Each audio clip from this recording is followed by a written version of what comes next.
தாத்தா. எங்கேயா போயிருந்த? காலையில இருந்து ஆளையே காணோம். தாத்தா, லேண்ட் அளக்கிறதுக்காக ஆளுகளாக வந்திருந்தாங்க, அதான். சரி, சாப்பிட்டியே இல்லையா? இனிமேல் தான் சாப்பிடணும் தாத்தா. இத பாரு, செவுரு இருந்தா தாயா சித்திரம் வரைய முடியும். நேரத்துக்கு சாப்பிட்டு உடம்ப பார்த்துக்கிட்டா தானே நல்லா உழைக்க முடியும். வா, வந்து சாப்பிடு. இல்லை தாத்தா, எனக்கு பசிக்கல. அப்படியெல்லாம் சொல்லக்கூடாது. வா வாயா, வந்து உட்காரு. வா புஷ்பா, புஷ்பா, உள்ள யாரு?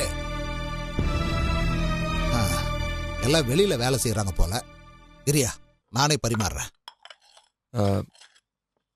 தாத்தா, இல்ல நானே போட்டுக்கிறேன்.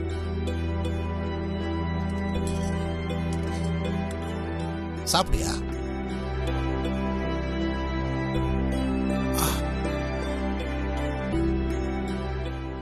என்னையா பாக்குற? தாத்தா எப்பவும் இல்லாம கொஞ்சம் உற்சாகமா இருக்கேன்டா. பணத்தையும் சொத்தையும் பத்திரப்படுத்தி வைக்கும் போது இல்லாத நிம்மதியும் சந்தோஷமும் அதை பிரிச்சு கொடுத்த உடனே தானா வந்துருதியா? ஏதோ சுமையை இறக்கி வச்ச மாதிரி இருக்கு. சாப்பிடியா? இல்ல தாத்தா, போதும் போதும். இதை சாப்பிட்டதுக்கு அப்புறம் வாங்கிக்கிறேன். சாப்பிடு.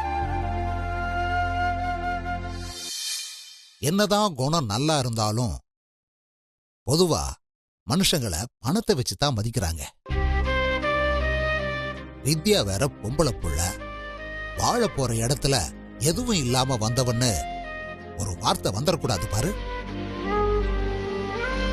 அவ பாதுகாப்புக்கு தான் அந்த புள்ள பேர்ல 150 ஏக்கர் நிலத்தை எழுதி வச்சுட்டேன்.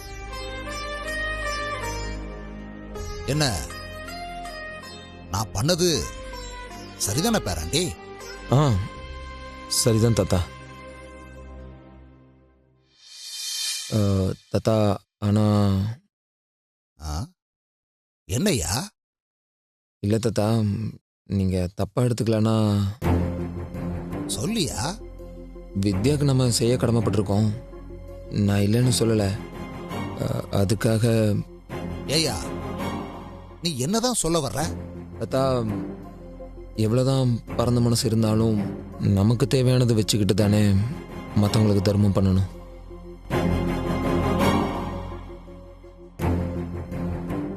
இல்ல, இருந்த சொத்துல எனக்கே 300 ஏக்கர் கொடுத்துட்டீங்க. மிச்சம் இருந்ததுல வித்யாவுக்கு 150 ஏக்கர் கொடுத்துட்டா அப்புறம் உங்களுக்கு என்ன தாத்தா மிஞ்சும்? நிறுத்தியா?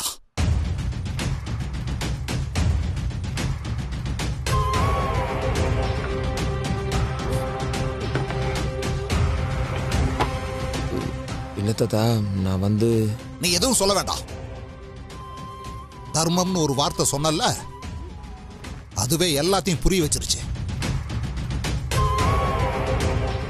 ஏயா, வித்யாவை யாருன்னு நினைச்ச? நீங்க யாருமே இல்லாதப்ப எனக்கு உறவா இருந்து இந்த உசுரை காப்பாத்தி வச்சிருக்கிறவ. அந்த பிள்ளைக்கு இந்த சொத்துல இல்லாத உரிமை வேற யாருக்கு இருக்கு? அவ சொன்னதுனால மட்டும்தான் என்ன ஏதுன்னு கூட கேட்காம நான் உனக்கு அவ்வளவு சொத்தையும் கரையம் பண்ணி கொடுத்துருக்கேன். அந்த பிள்ளைகிட்ட போய் கணக்கு பார்க்க சொல்ற? எப்படி உன்னால இப்படி பேச முடிஞ்சிச்சு? இல்ல தாத்தா, நான் அதுக்காக சொல்லல. கடைசி காலத்துல உங்களுக்குன்னு ஏதாவது. அத பத்தி நீ கவலைப்பட வேண்டாம். நான் செத்தா எடுத்து எரிக்க 4 கட்டை இருந்தா போதும். வேற எதுவும் எனக்கு தேவையில்லை. பேசுறான் பாரு பேச்சு. உன் மேல நான் எவ்வளவு பாசம் காட்டினாலும், உன்னை எப்படி மாத்த முயற்சி பண்ணாலும் உன் அம்மா புத்தி மட்டும் உன்னை விட்டு போக மாட்டேங்குது பாத்தியா? தாய போல புள்ள, நூலை போல சேலைன்னு தெரியாமலையா சொல்லியிருக்காங்க? அது தாத்தா. பாரு, நீ எதுவும் பேச வேண்டாம். ரொம்ப நாளைக்கு அப்புறம் கிடைச்ச நிம்மதிய ஒத்த வார்த்தையில அழிச்சிட்டியா ஐயா? ச்சே, நீ இப்படி பேசுவேன்னு நான் நினைச்சு கூட பார்க்கல.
சின்னையா மாதிரி இருக்கு.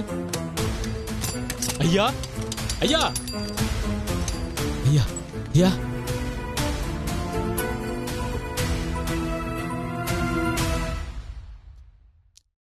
ஐயா எப்படியா இருக்கிறீங்க?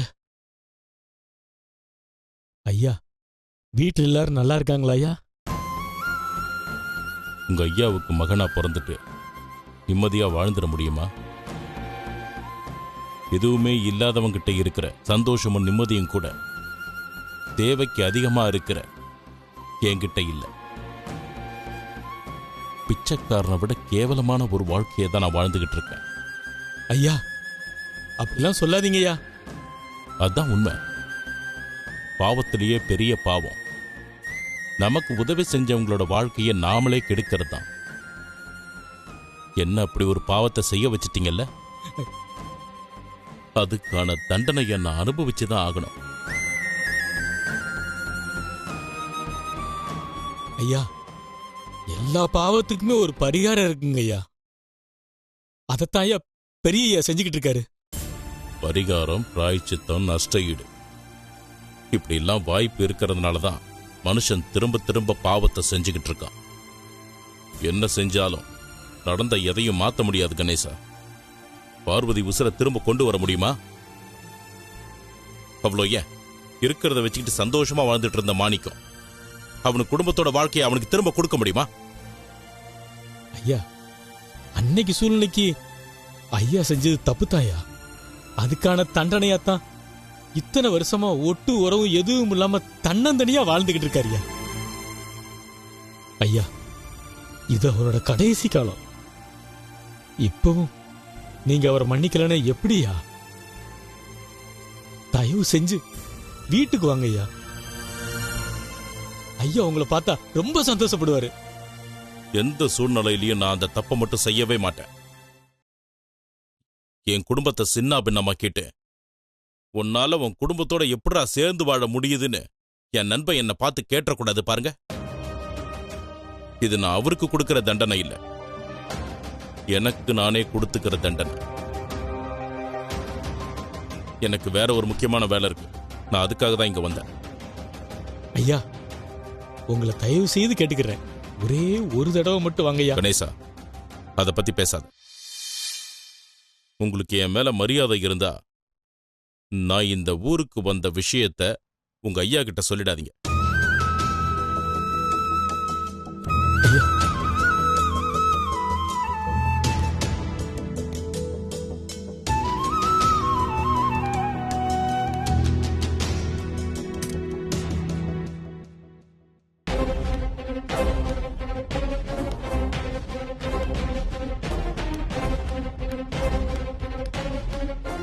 ஒரு வழியா எல்லாருக்கும் பத்திரிக்கை கொடுத்து முடிச்சாச்சு. இதுக்கப்புறம்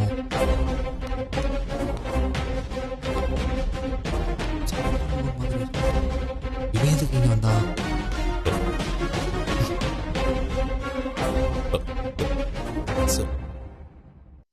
செல்வம், நான் உங்களை பார்க்க தான் வந்தேன். எதுக்கு? உன் வீட்டுல வச்சு அசிங்கப்படுத்தினது பத்தாதுன்னு இப்ப ஊருக்கே தேடி வந்திருக்கியா? இல்ல செல்வம், நான் சொல்றதை கேளு. ஏய் நானே உன்கிட்ட பணம் கேட்டேன்? நானே கேட்டேன்? நீ சொன்ன தானே உன் வீட்டு வாசப்படி மிதிச்சேன். அதுக்கு உன் பணக்கார புத்தியை காட்டிட்டியே. என் பொண்டாட்டி செஞ்ச தப்புக்கு நான் உங்ககிட்ட மன்னிப்பு கேட்டுக்கிறேன் செல்வம். என் நோக்கம் உங்களை அவமானப்படுத்தணுங்கிறது இல்ல, எப்படியாவது மாணிக்கம் குடும்பத்துக்கு உதவி செய்யணுங்கிறது மட்டும்தான். யாருக்கே வேணும் உன் உதவி? யாருக்கு வேணும்? இத பாரு, என் மருமகளுக்கு என்ன செய்யணும்னு எனக்கு தெரியும். அப்படிலாம் சொல்லாதீங்க செல்வம். நான் வித்யாவை என் குடும்பத்து பொண்ணாதான் பாக்குறேன். தயவு செஞ்சு இந்த பணத்தை ஏத்துக்கோங்க. இதை வச்சு வித்யாவுக்கு ஏதாவது நல்லது பண்ணு. நான் கொடுத்தேன்னு கூட தெரிய வேண்டாம். யாருக்கு வேணும் உன் பணம்? உன்கிட்ட கையேந்தி தான் என் மருமகளுக்கு ஒரு நல்ல வாழ்க்கையை அமைச்சு தரணும்னா அன்னைக்கே நான் நாகப்படி செத்து போயிடுவேயா? செல்வம், இது ஏன் பணம்னு நினைக்காத. பார்வதியும் மாணிக்கமும் போட்ட பிச்சையில வந்த காசு இது. இதை வாங்கிக்கிற உரிமை உனக்கு இருக்கு. நடிக்காதியா, நடிக்காத. இந்த பணம் காசெல்லாம் என் மருமக கால் தூசுக்கு சமம். அவ இதுக்கெல்லாம் ஆசைப்பட மாட்டா. நான் தான் அன்னைக்கே உன் பொண்டாட்டி முன்னாடி இதெல்லாம் தூக்கி வீசி எரிஞ்சிட்டு வந்துட்டேன்ல. மறுபடியும் இதெல்லாம் கொண்டு வந்தா என்ன அர்த்தம்? இல்ல உனக்கு எங்கெல்லாம் பார்த்தா என்ன தோணுது? நாங்க பணத்துக்கு அலையிற மாதிரி தோணுதா? தப்பா புரிஞ்சுக்கிட்டு செல்வம். சரி, பணத்தை ஏத்துக்கலனாலும் பரவாயில்ல. ஒரே ஒரு தடவை நான் வித்யாவை பார்த்துடுறேன். அவளை பார்த்து நான் செஞ்ச பாவத்துக்கு மன்னிப்பு கேட்டுக்கிறேன். ஓ நிழல் கூட என் மருமக மேல படாதுன்னு என் மச்சானுக்கு நான் வாக்கு கொடுத்துருக்கேன். அதை மீற சொல்றியா? சந்திரமோகன், இங்க பாரு, தயவு செஞ்சு இங்க இருந்து போயிடு. அவளுக்கு இப்போ ஒரு நல்ல காரியம் நடக்க போகுது. தயவு செஞ்சு அதை கெடுத்துடாத. போ. செல்வம், ப்ளீஸ் ப்ளீஸ், ஒரே ஒரு தடவை. வேணாம் வேணாம் வேணாம். ஏதோ இந்த ஊர் பெரிய மனுஷனோட புள்ளங்கிற ஒரே காரணத்துக்காக தான் உன்கிட்ட பொறுமையா பேசிட்டு இருக்கேன். என் பொறுமையை சோதிச்சிடாத, போயிரு. இதுக்கப்புறம் நீ வித்யாவை பார்த்துட்டு தான் போன பிடிவாதம் பிடிச்சேன்னு வை, அதுக்கப்புறம் நான் மரியாதை பத்திலாம் யோசிக்கவே மாட்டேன். ரொம்ப தப்பாயிரும். போயிரு போயிரு சந்திரமோகன்.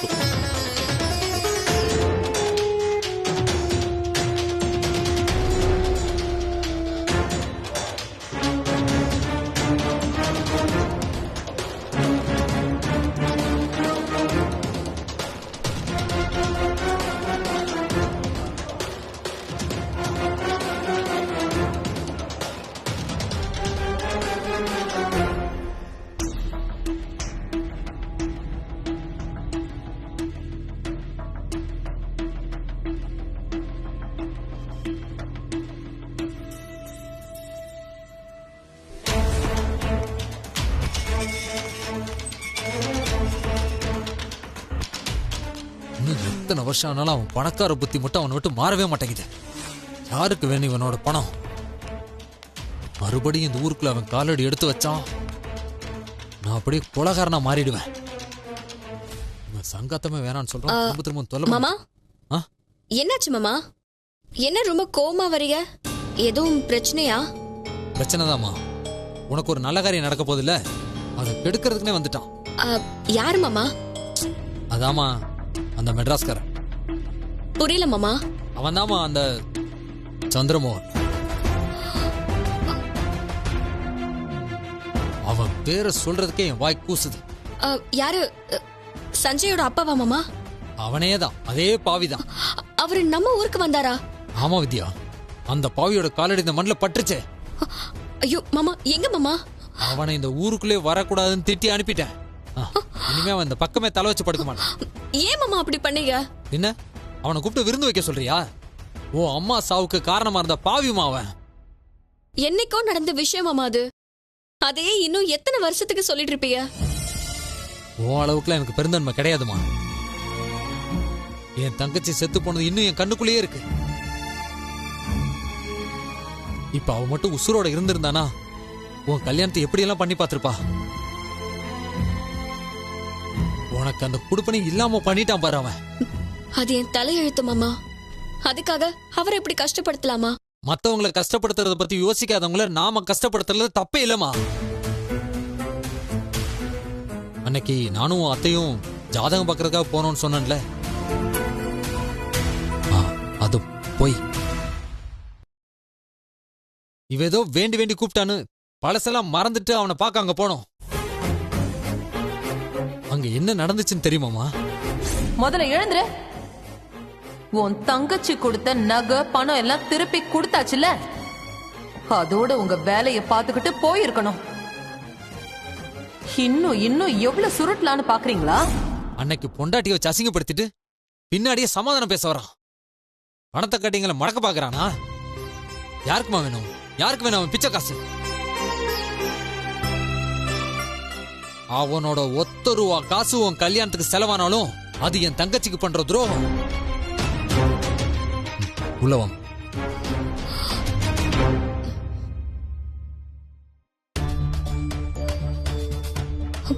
தப்பு பண்ணிட்டீங்களே மாமா.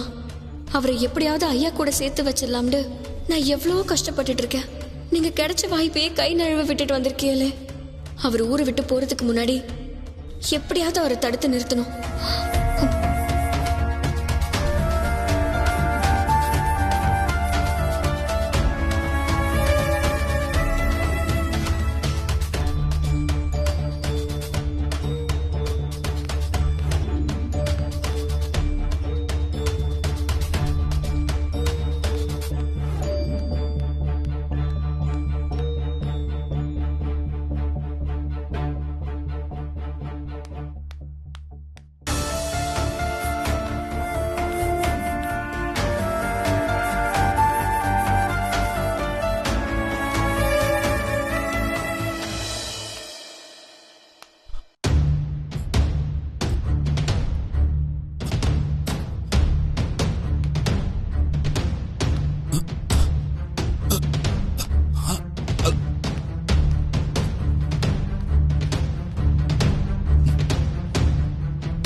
நீயா? டேய் டேய், மாணிக்கம் டேய், நீ எதுக்குடா இந்த ஊருக்கு வந்த? டேய், மாணிக்கம் நான் சொல்றதை கேளுடா. உன்னை இந்த ஊருக்கு வரக்கூடாதுன்னு சொல்லியிருக்கேன்ல, எதுக்குடா வந்த? எதுக்குடா டேய், இங்க வந்த? மாணிக்கம் இருடா, நான் சொல்றது.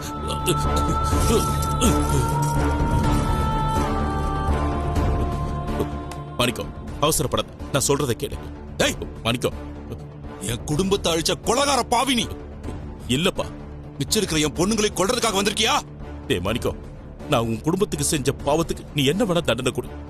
நீ என்ன கொன்னாலும் நான் அதை சந்தோஷமா ஏத்துக்குவேன். ஆனா அதுக்கு முன்னாடி நான் சொல்றதை கேளுடா.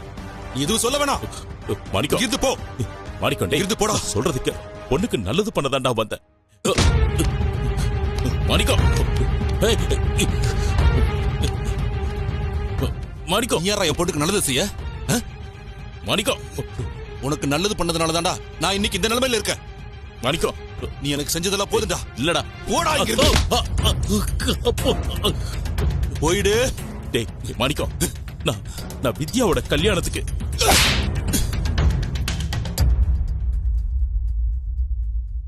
என் பொண்ணு பேரை சொல்றதுக்கு கூட உனக்கு தகுதி இல்லடா. ரொம்ப நாள் கழிச்சு நான் இந்த ஊருக்கு வந்திருக்கேன். என் பொண்ணுங்களை தூரமா நின்னு பார்த்து சந்தோஷப்பட்டு இருக்கேன். அதை கெடுத்துறாத. என்ன கொலகாரனாக்கி ஜெயிலுக்கு அனுப்பிடாத. அவ்வளவுதான் சொல்லிட்டேன். மாணிக்கம் அவசரப்படாதடா மாணிக்கம். போயிடு. நான் சொல்றதை கேளுடா மாணிக்கம். போயிடுடா.